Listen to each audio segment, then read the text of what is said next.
And let's finish the 14th chapter of The Secret of the Indian. It's called A Strange Yellow Sky.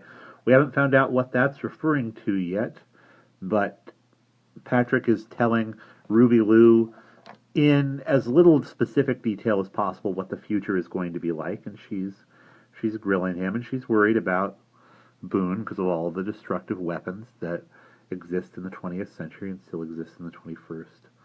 And we'll continue from the paragraph break. Patrick spent the night cozily in the pocket of a raccoon skin jacket of Ruby Lou's, which she had laid out on a chair for him. She spent the night sitting by the bed watching Boone. "Won't you be tired?" asked Patrick as she bedded him down after giving him supper of a few fibers of underdone steak and a crumb of potato washed down with milk from her sewing thimble. "Don't you fret about me, pal. I'm used to going without sleep." She turned the oil lamp low so as not to disturb him, and he saw her move to the window. She drew back the frilly curtains. "Sky's a funny color," she said, peering out into the night. "Don't like the feel of the air, neither.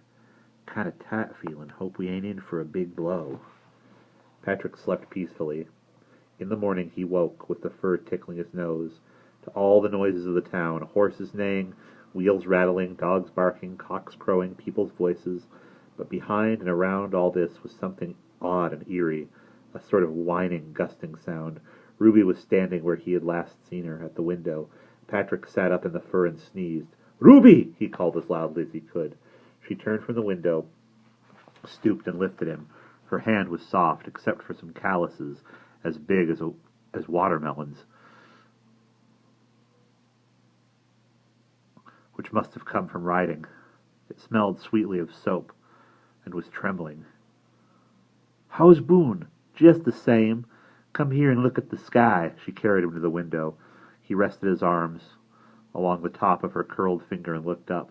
The sky, and indeed the air, was a strange yellowish color. Below the window he could see giant people hurrying about.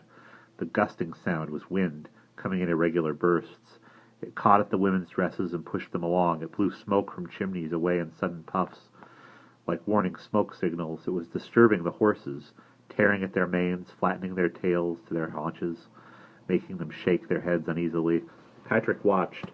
A man's big hat was blown off his head and trundled up the dirt street, along with several balls of thistles. The man ran after it. Somewhere a door banged and banged rhythmically as the wind began to blow more steadily. "What is it, Ruby?" asked Patrick in a worried voice. "I'm not sure, pardner. I just hope it ain't what it might be." "What?"